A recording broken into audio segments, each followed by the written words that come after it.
Alright, so let's get started.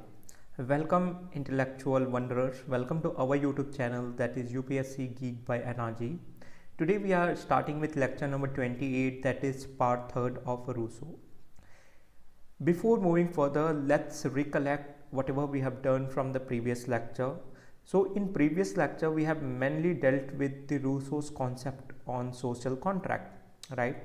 Where being a Rousseau himself belonging to a school of social contractualists, we have seen his perspective on human nature.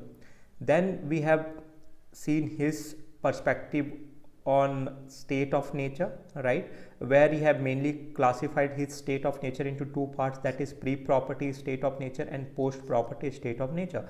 His pre-property state of nature was harmonious, but his post-property state of nature was chaotic, right, and hence his main agenda for his social contract was moving back to his pre-property state of nature that was more harmonious in nature, right. Then finally we have seen his concept of social contract, where he mainly considered the real will of all the people, right, not actual will, as was in the case of his predecessor, but he mainly considered the real will, right. Then we have seen the various features like surrender to society, gain to everyone, and etc., right. So with that we have done with the previous lecture, right. So let's start with today's lecture, where we will be mainly dealing with his concept of general will, right. But before starting today's lecture, let's recollect whatever we have done in the previous lecture through this mesmerizing quiz, right. So the first question here is that, but before starting with the question, let me tell you the rule here is that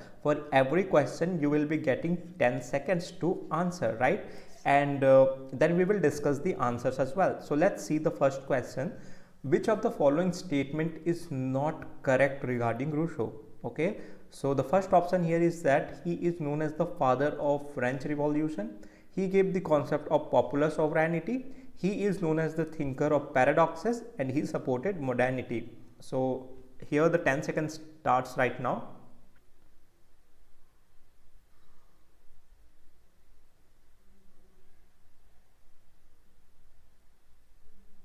Okay, now let's see the answer.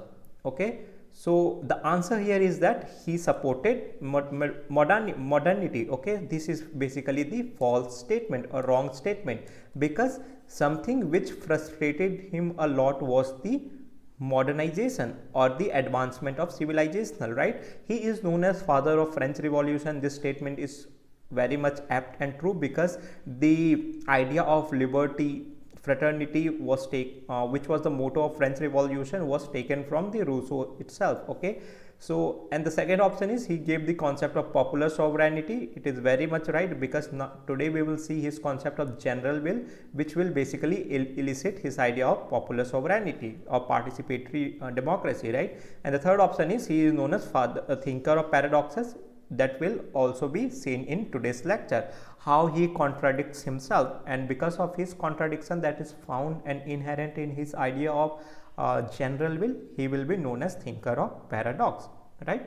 So let's see the second question for today. So the second question is, according to Rousseau, what led to deprivation of man, right.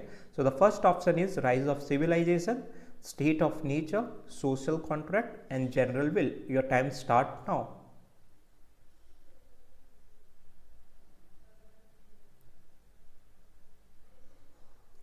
So you guys can post your answers in comment as well. Okay, so let's see the answer. The answer is rise of civilization, right, which led to the deprivation of man, because it was leading to what? It was leading to anarchy in the society. Why? Because of inequality, because of rising inequality, because of growing passions of men, right. People were leading themselves into the state of anarchy, right. So the rise of civilization, which led to the ideas of capitalization, foundation of property, and etc., led to the deprivation of man. This is the answer of this question. Okay, I am hoping that you guys would have given these answers correctly, and also make sure to mention your answer in the comment, and I will for sure check them. Okay, So the next question for today is, which of the following books is written by Rousseau? Okay, this is the thing, something which we have already done in lecture number first, that like part first of Rousseau. Basically that will be lecture number 25th, I guess 25th or 26th. So if you guys haven't watched that lecture, go and watch that one, because that will give you an entire story about Rousseau, which will help you formulate a effective introduction and content for your answer. Okay, so let's start with the time. Your time starts now.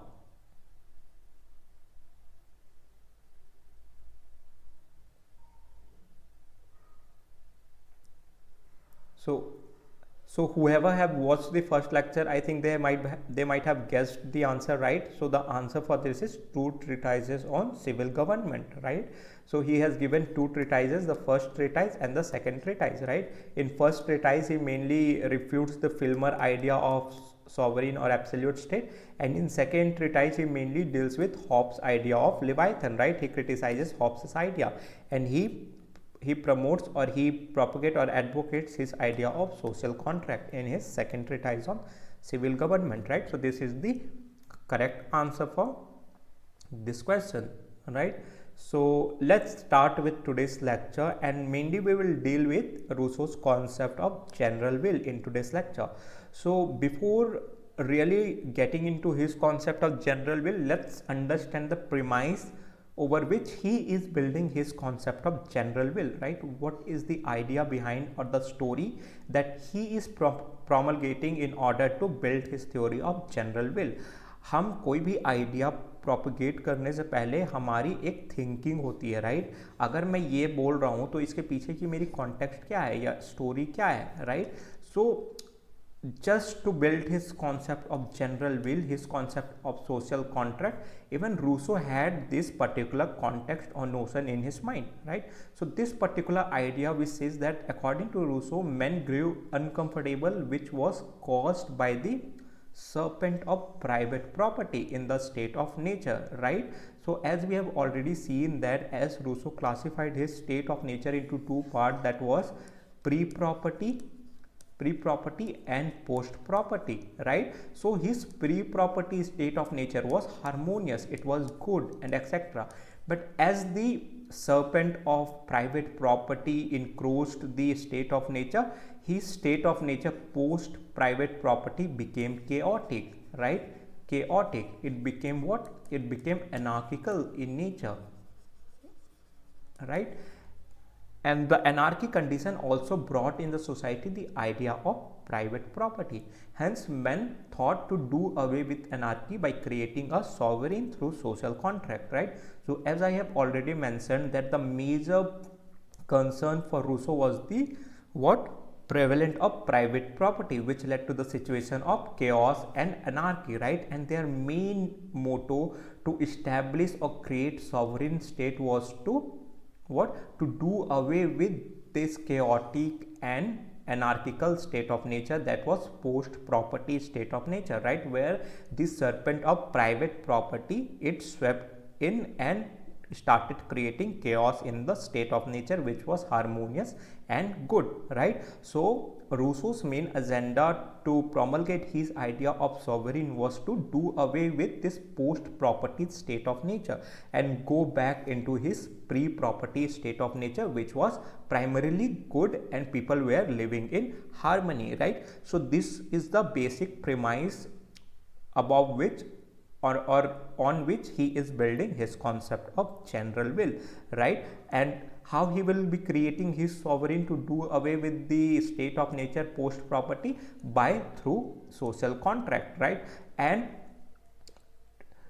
the contract concluded by a pact between the individuals and the community, consisting of the individuals who form the political society, right? So who are the subjects of his social contract? So who are the subjects of his social contract? So is basically the individuals and community, consisting of the individuals who form the political society, right? The individual surrenders all their powers and rights to the community as a whole and bowed before the general will, which was the sovereign or state. Okay, So as inspired by Locke, who says that if I am willing to surrender all my rights, I am willing to surrender all my rights, all my rights to the commonwealth, to the commonwealth, if everyone gives or surrenders theirs as well, right? This was the idea of Locke's social contract, that he was willing to surrender all of his right to the commonwealth or his sovereign state if everyone was willing to do the same, right? So inspired by his idea, the Locke's idea, even Rousseau is saying that the individual surrendered all their powers and right to the community as a whole and bowed before the general will, right? So what was general will? It was basically his sovereign state, right, before which all individuals are surrendering their what rights and power and bowed before the general will, right? In Hobbes's case, it was called as Leviathan. Why? Because it was an absolute state, right? But here the sovereign state of Rousseau is known as general will, right? We will see what general will is, and it is a sovereign state before which everyone is surrendering their power and rights, right? So this is the premise over which Rousseau is building his theory of social contract or general will, right? Now let's see, he also propounded the idea of types of will, right, to distinguish his social contract from his predecessor like Locke and Hobbes. He is also giving the types of will that he is especially including in his theory, right? The first type of will he talked about is actual will. What is actual will? By actual will, Rousseau understood the will was selfish, irrational, and thought of the good of the individual alone, right? So basically, to give you an idea, Rousseau classified will into two parts. The first was actual will, right, and the second is real will, right? So we will also see what real will is, and we will also see what actual will is. So Rousseau's general will is sum total of his real will, which we will see in the next slide. But why he is taking real will and not actual will? Because he is saying that actual will is basically will which was selfish, irrational, and thought of the good of the individual alone. It is very much selfish in nature. It was very much individualistic in nature. Actual will, it has no concern with the welfare of society. It was the will of self-center, right? And as we have already seen how Rousseau, like from where it is emerging, it is basically emerging from the Rousseau's frustration, right? Rousseau's frustration of what? The civilizational progress and the what? And the in unequal distribution of wealth, right? And hence, and since actual will is basically selfish, irrational, and self-centered in nature, which did not thought about the welfare of society, here he is eliminating, okay, here he is eliminating the actual will, and he will move towards his idea of what? He will move towards his idea of real will. Now let's say what is his idea of real will is. Okay, he has already eliminated actual will, and we will see why he is including real will into his theory of general will, right? So what is real will? Real will was something higher, nobler, and supreme. It was concerned more about the well-being of all of them that of an individual. It was more social than antisocial, more collective than individualistic, right? And hence his general will is the sum total of real will of all the individuals, right? Why the real will? Because it was more nobler, it was more higher, and it was more supreme in nature. Why it was more nobler? Why it was more higher? Why it was more supreme in nature? Because it included the general welfare of each and everyone. It was not individualistic, it was not antisocial, it was more collective, it was more what? It was more social in nature, right? That's why he will talk about the real will than the actual will. So what will be the general will of Rousseau? It will be the sum total of his real will, right? So real will was permanent and transitory, right? It was based on reason and criticism, and thus it was on the basis of goodwill, right? Why it is based on reason and criticism? Because the real will of individual was formulated through discussion, through criticism, right? And because of which it all led to the coming to the point which was more permanent, which was more transitory, which was more pure in nature, right? That's why he will include the idea of real will into his concept of general will, right? Now let's come to his idea of general will. What is Rousseau's idea of general will, right? So why we are understanding his idea of general will? Basically to understand what is the composition or constitution of his idea of social contract is, right? So his idea of social contract led to this sovereign state of general will, right? And hence to know general will we had to understand two wills, right, which Rousseau talked about. The first was actual will and the second was real will, right? He has eliminated or not included actual will. Why he did so? Because it was more selfish in nature, it was more individualistic in nature, it was more antisocial in nature, right? Thus he eliminated actual will and he transitioned himself to the real will, which was more pure in nature, which was more permanent in nature, which was more welfaric in nature. Why? Because it was the product of reason. It was the product of what? It was the product of reason and criticism, right? It was the product of debate, discussion and deliberation, which always sought the general welfare of the people. It was more pure in nature, right? And hence he talked about the real will, right? From where this all idea is coming? This all idea is coming from the Locke's idea, right? Locke's idea of state or the nature of human beings, right? Locke said that the man included both reason and passion in him, right? The reason is more community oriented, but at the same time the passion is more individualistic oriented. Reason takes care of not only the self interest of individual but also of the community or society, but at the same time passion is mainly concerned or self centered, right? So this is why Rousseau is also propounding the idea that the individual is a composition of both actual will that is driven by individual's passion and the real will which is mainly driven by the reason, right?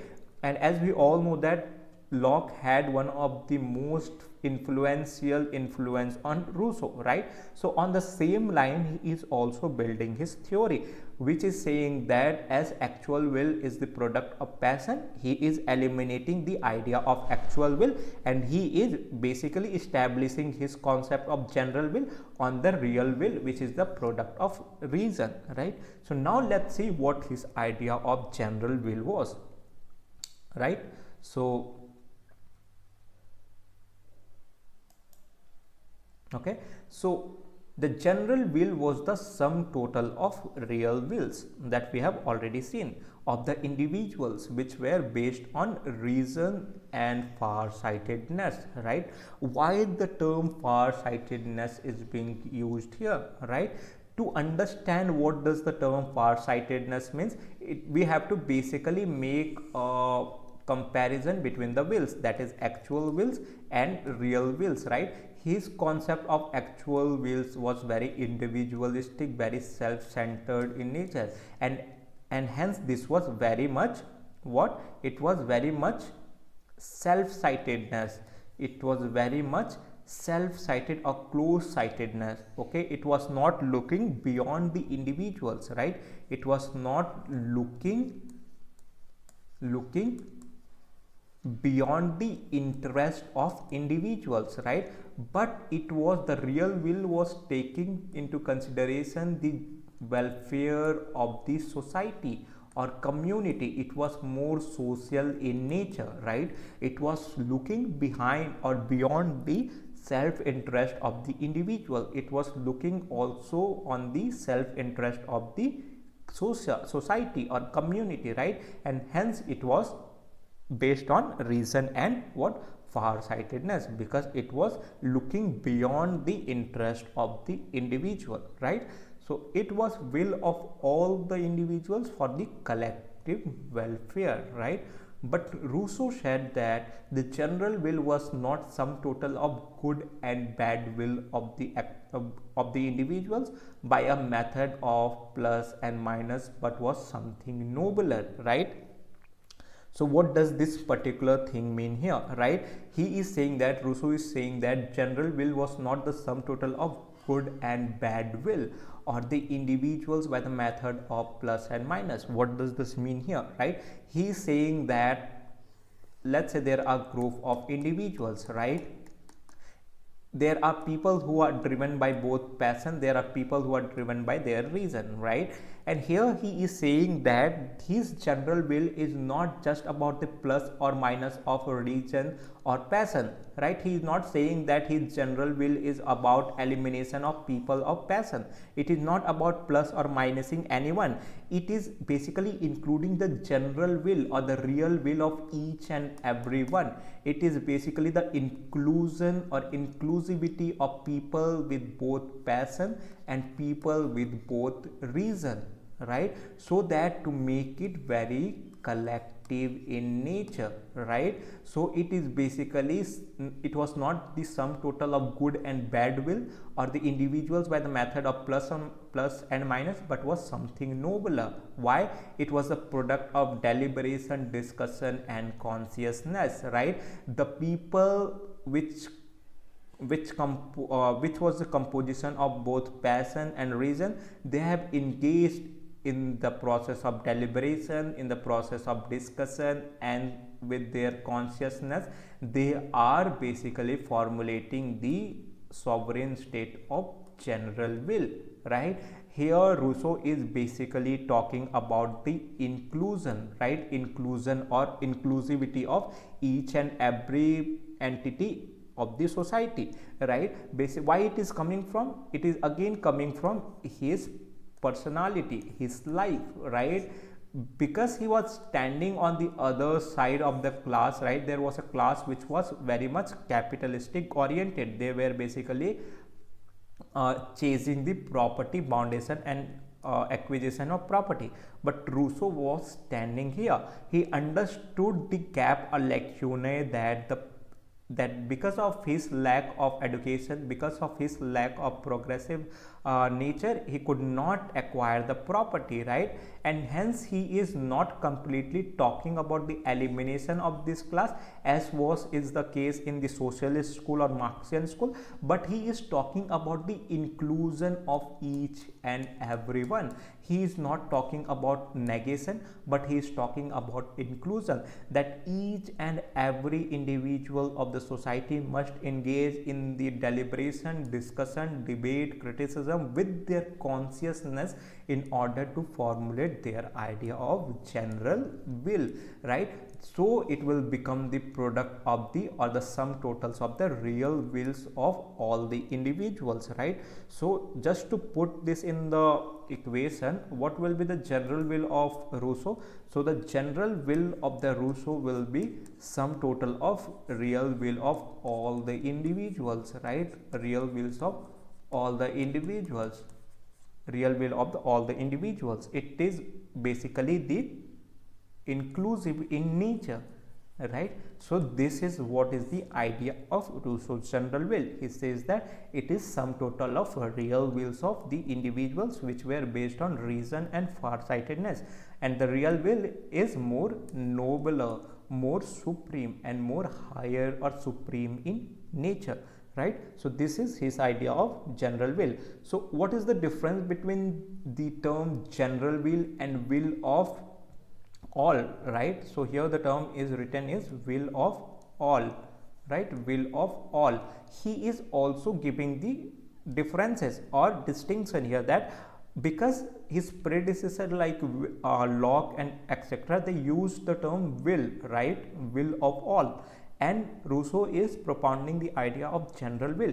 So just in order to eliminate any confusion because of uses of different terminology, here he is giving or making a clear difference between the term general will and will of all, right? What does this term mean? What is the term general will and will of all mean basically, right? So Rousseau tried to distinguish between the general will and will of all, right? Rousseau ने try किया to make a difference between his idea of general will and that of his predecessor, that like Locke and Hobbes. They use the term will, like the normal will or will of all, right? So the general will considered about the good of the community as a whole, right? So Rousseau here is saying that when he talks about the term general will, it is basically is very much collective in nature. Why? Because it is the good of the community as a whole, whereas will of all, this term will of all is basically was only majority will and considered about the welfare of few people, right? So his idea of general will versus the idea of will of all, what is the difference here? He is talking about the welfare of society as a whole, but will of all is a kind of majoritarian in nature. Why majoritarian? Because will of all will only limit the interest of few people who are in power, few powerful people, right? So this is the difference he is trying to make between general will and will of all. क्या है general will and will of all के बीच में difference? General will is talking about the welfare of a society as a whole. So Rousseau का जो idea है वो कभी भी accumulation of wealth में रिजल्ट नहीं करेगा, वो कभी भी इस पोजीशन तक नहीं पहुंचेगा जहां पे पहले तो पावर इंक्लूसिव हो, पहले तो इक्वालिटी हो, बट लेटर ऑन क्या हो, पावर कॉन्सेंट्रेट होने लग जाए in the hands of few powerful people, जो कि होता है मेजॉरिटेरियन गवर्नमेंट में, जो होता है डेमोक्रेसी में, जहां पे will of all is taken into the consideration, right? यहाँ पे सिर्फ the welfare of majority will or the welfare of few only who are in the power is taken into consideration. But the idea of Rousseau's general will is more holistic or more inclusive in nature, where he is talking about the welfare of the society at large, right? He is talking about the welfare of community at whole and not only about the welfare of few who are in the power, right? So this is the difference which Rousseau is trying to make between his idea of general will and the concept of will of all, right? Will of all, the will of all. And he is also giving this solution that how the notion of will of all can be metamorphosed into general will. He is saying that how will of all can be made into general will or transformed into general will. So he is saying that the will of all could become general will when selfish ends are taken away from it, right? So what he is saying that when the few in the power, they eliminate the selfish ends of their, when they eliminate the selfish ends of there, it will basically become general will. Why eliminating the selfish end will lead to the formation of general will?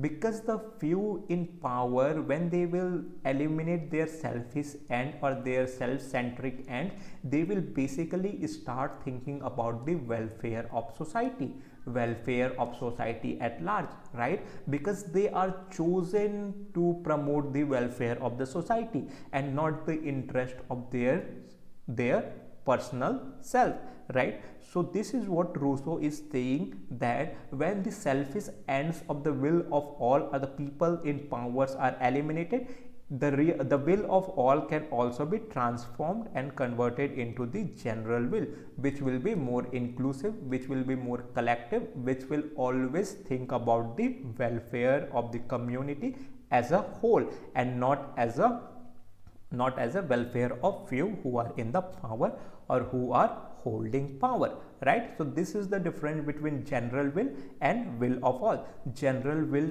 is more collective in nature, or it is the welfare of the community or good of the community as a whole, whereas will of all is very much majoritarian in nature, which only takes into consideration the majority will or the people who are in the power, right? So this is the difference between his idea of general will and will of all.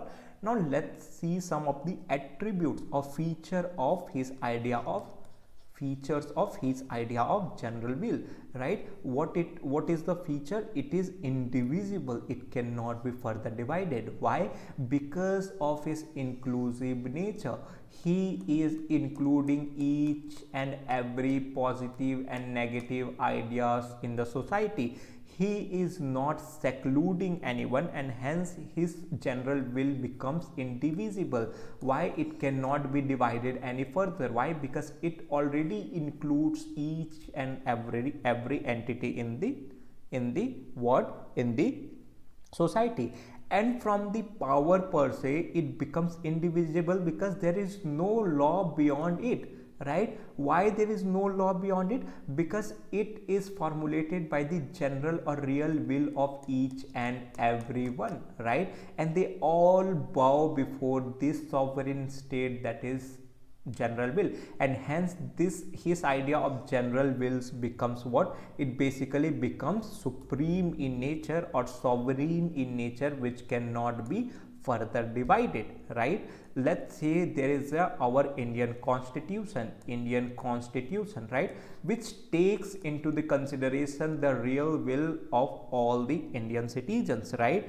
So nobody can come and claim that no, I am not part of this Indian constitution because I am not included in the formulation of Indian constitution, right? Nobody can claim that or say that. Everyone has given their assent through their representative in the parliament, right?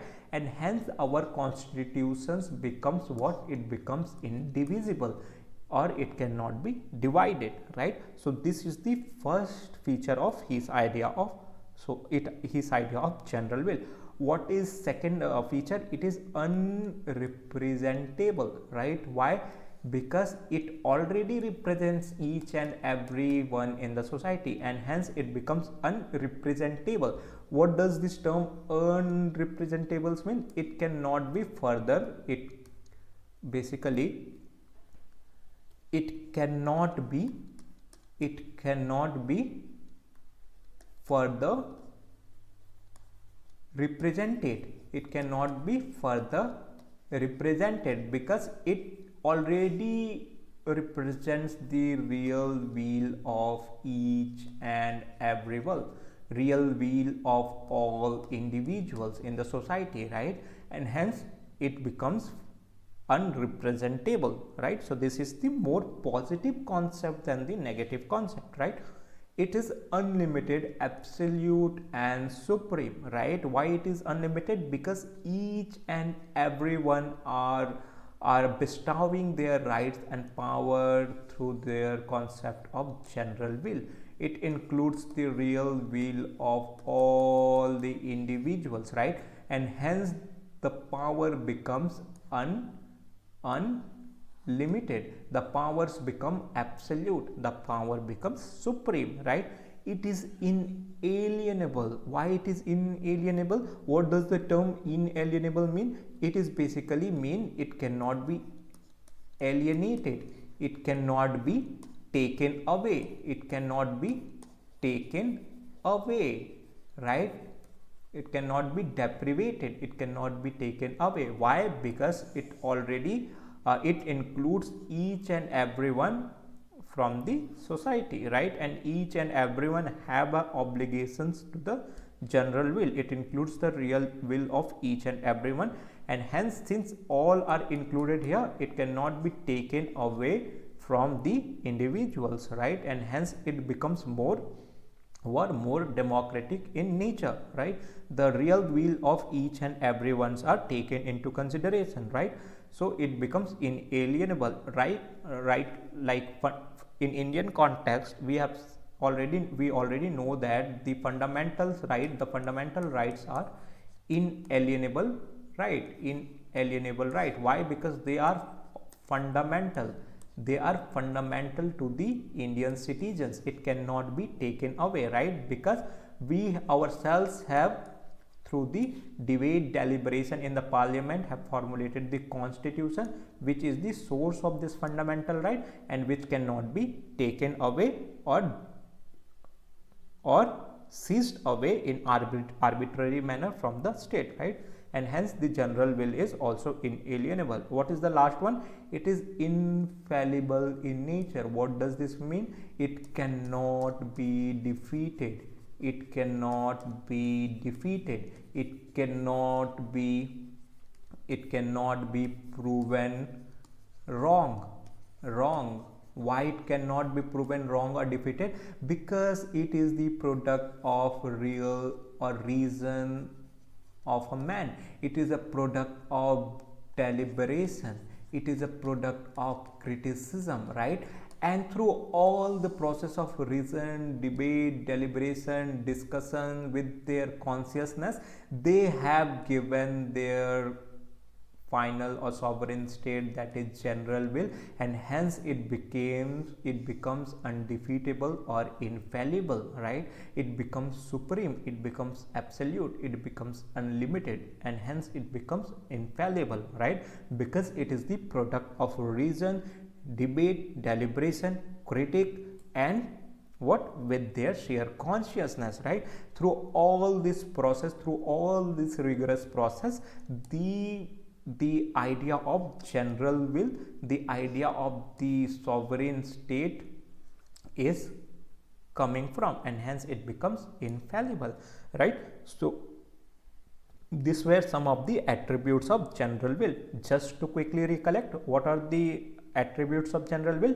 It is indivisible, it is unrepresentable, right? Why? It is very much positive in concept. Don't get mistaken here that it is unrepresentable. Why it is unrepresentable? Because it already represents each and everyone from the society. It is unlimited, it is inalienable, and it is infallible, right? So remember the term what? I, and to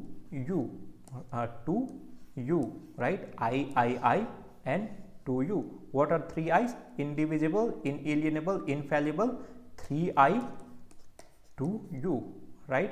3I to you. What are the two U's? Unrepresentable and unlimited, right?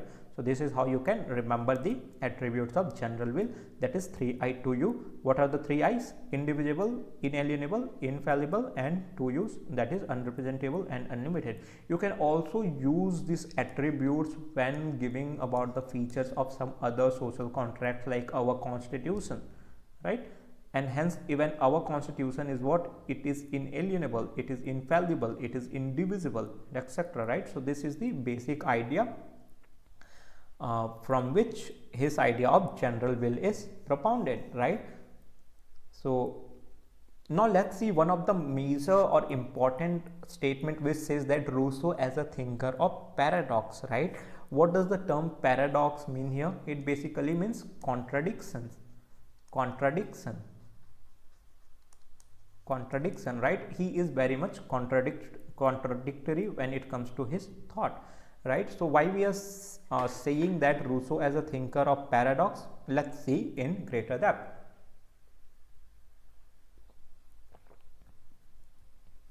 Rousseau was the last important social contract philosopher, right? He is the last important social contract philosopher. Who are the other two? The others two are basically Hobbes and Locke, and Rousseau is the third school of social philosopher, and after him the social contract school, and after Rousseau the social school will emerge like Marx and etc., right? So he is the last from the social contract philosopher, but there are many self contradiction in his philosophy, right? There are many self contradiction in his philosophy which are as follows, right? So what are the self contradiction in his philosophy? Why self contradiction? Because there are several works of Rousseau. In one of the in one of the work, if he sees if he seems to be individualist, in other work he will seems to be absolutist. If in different work he seems to be democrat, in other work he will seems to be what, he will seems to be more socialistic in approach. And hence, as these ideas are very much contradictory in itself, Rousseau is also said to be a thinker of paradox, right? Being individualist is very much contradicts the idea of being absolutist, right? They are two ends of the extreme, right? They are the two ends of the extreme. The person who is individualistic in nature, who is very much self-centered, he will never surrender his right to the absolute. Though we have seen in the Locke and Hobbes and etc., this idea itself is a contradiction in itself. This idea is a paradox in itself, right? And the people who are more individualistic, just because of their fear of life and property, they have seized their rights to absolute, right? And hence they become absolutist, right? So this idea in itself is a contradiction. But let's see why Rousseau is a thinker of paradox, right? So the first idea is saying that he is individualist in nature, right? He is individualist in nature. Who are the people who are individualist in nature? Basically the people who are individualist in nature, who basically are more self-centric, right? More individualist. They always promote the idea of the self.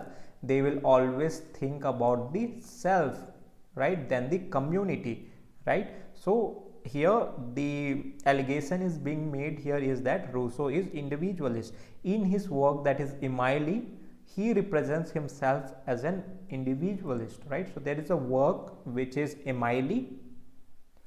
Rousseau is representing himself as an individualist, right? So what is leading us to come to the conclusion that he is establishing himself as an individualist? He said in his work, that is Emile, is that the people should be educated for their own sake, right? And just because he said that the people should be educated for their own sake, we are calling him as an individualist, right? Because the idea behind this is that this is basically a trode of the time in Europe, right? In Europe, basically people were engaged in education for the welfare of the community or welfare of the society. That was what religion taught them, right? It was a time of what? It was the basically a transitionary time from medieval era, that was the age of religion, to the modern era, that was the age of civilization, modernization, right? So it was basically well established notion in Europe is that basically education was given in order to promote welfare in the society, in order to promote welfare of the people, right? But here Rousseau is talking in his work Emile is that education should be given for the own sake of the individual, for the welfare of the individual itself, and not for the society, for the good of the personal sake, right? And not for the society as a whole. That is why, as he is contradicting from the established notion in Europe that the education is for the welfare of the people, for the society, and he is saying that the education is basically for our own sake, he is being called as individualist, right? He is being called as what? Individualist, right? But the second allegation which is being made here is that he is also being called as absolutist. Now let's see how or on what basis he is being called as an absolutist, right? Where on the other hand Rousseau was an individualist, on the other hand an absolutist as well, right? On one hand, as we have already seen, that Rousseau was an individualist because he propounded the idea that education should be departed for our own sake. On the other hand, he is also being absolutist. Why he is called as an absolutist? He tried to justify the chains in which man was tied, right? Because he is justifying that though man is born free, man is born free, but everywhere in chain, right? Everywhere in chain, right?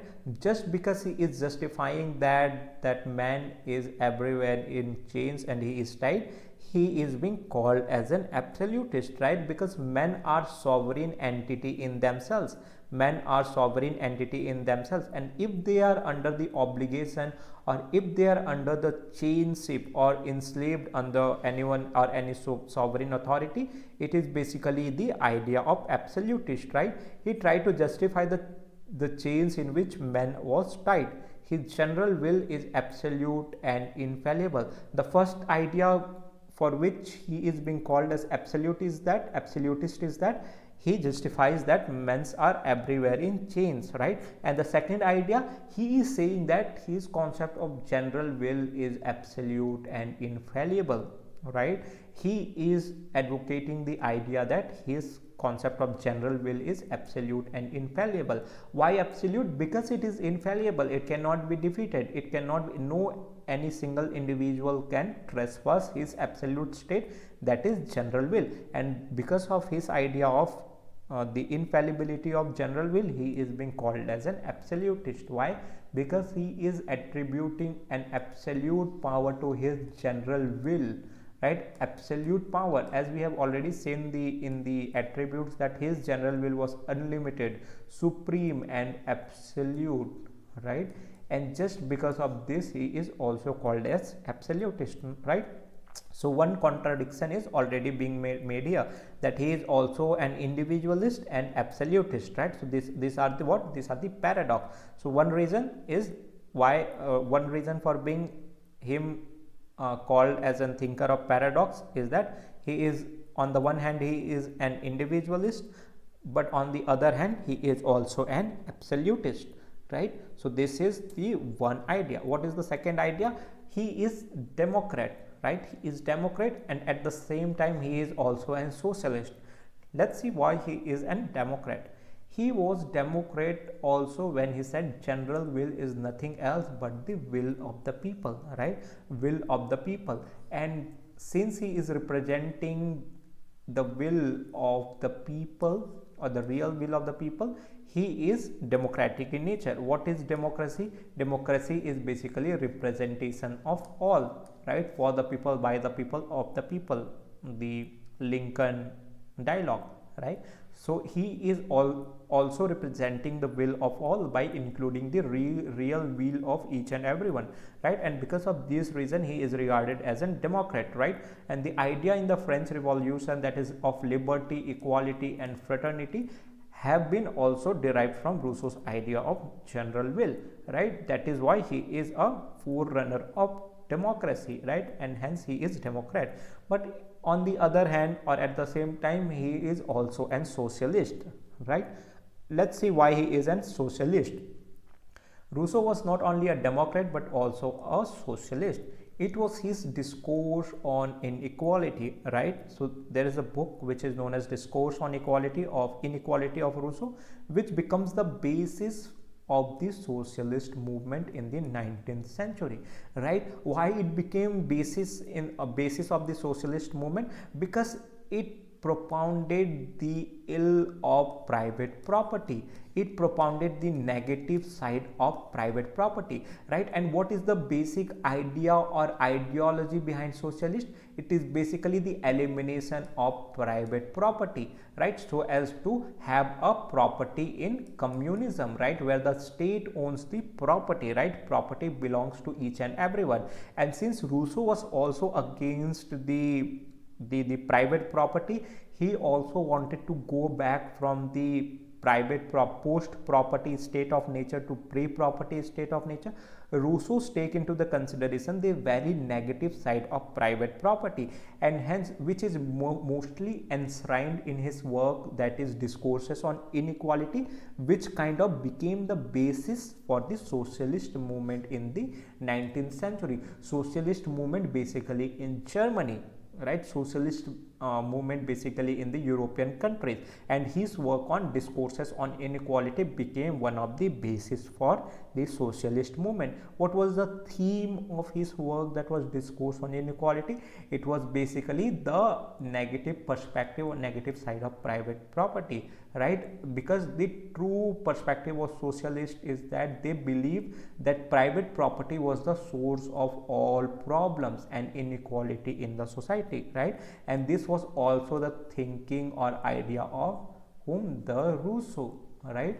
Rousseau, and hence he becomes a flag bearer of socialist as well, right? So in one of the work we established that he is a Democrat, but again we have come to the conclusion that he is also a socialist. Again, a great paradox here, right? A great paradox between this idea. Because of these paradoxes, he is known as thinker of paradox, right? And when question or any such questions is asked that Rousseau is known as father of paradoxes, comment, right? This is how you will attempt the answer, right? You will give an introduction about Rousseau. Who is Rousseau, right? He is known as what? He is a kind of father of French revolution and etc and etc. You will give a basic premise, then you will give reason, right? Like on one hand he is called individualist by giving a basic idea why he is being called as individualist. Then you will also draw a idea that he is also an absolutist, right? And on the other hand, if he is a Democrat, he is also an socialist, right? And these idea are in the contradiction itself. And what will be the conclusion? Thus Rousseau is considered as one of the most controversial and self-contradictory philosopher of his time, right? We can see the explicit contradiction in his theory, and because of all that idea, he is one of the most controversial and self-contradictory philosopher of his time. There is no consistency in his works. There is no consistency in his theory. On the one hand, if he is being individualist, on the other hand, he is establishing himself as an absolutist. If on one hand he is calling himself as a Democrat, on the other hand he is establishing himself as a socialist, right? So that is why there is no consistency in his idea, and hence he becomes one of the most controversial and self-contradictory philosopher of his time. This contradictory and inconsistency in his philosophy might have been because of his troubled life, and he did not have any proper education in his life. Why we are attributing the inconsistency in his theory? Because of his troubled life, because of not having a proper education, and because of his troubled life, which was because of frustration due to the modernization, due to the civilization, due to advancement, due to modernity and etc. His life was very much troubled. He was frustrated, and because of his frustration he was not having any focused or single-minded idea, right? And hence we can see a controversy or contradiction in his idea, because of which he is called as a thinker of paradoxes or thinker of contradiction, right? So with this we have come to an end of his concept of general will and also the today's lecture. So let's try recollecting with this beautiful question, that is, which of the following statement is false regarding Rousseau's general will, right? Here the notion is false, right? Which of the statement is false regarding Rousseau's general will? It is the sum total of real will of individual is the first option. Option B is by following general will one follows himself. The third option is it is always good, right and universal. The fourth idea is state cannot force people to follow it, which is the false, right? I am not going to disclose answer, neither I am going to give you 10 seconds to respond. You guys have to think and put your answers in the comment. I will like your answers, okay?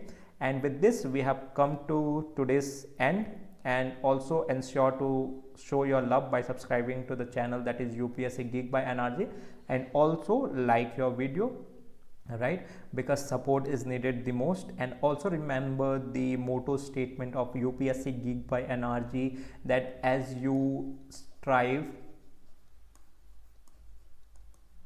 so you thrive. आप जितनी मेहनत करेंगे उतनी आपको फल मिलेगी. And we are almost on the heat stage of 2024 exams. So guys, this is the most propitious time to toil, because the hard work will always bear the sweetest fruit, right? With this, let's come to conclusion and end today's lecture on beautiful note. Thank you so much.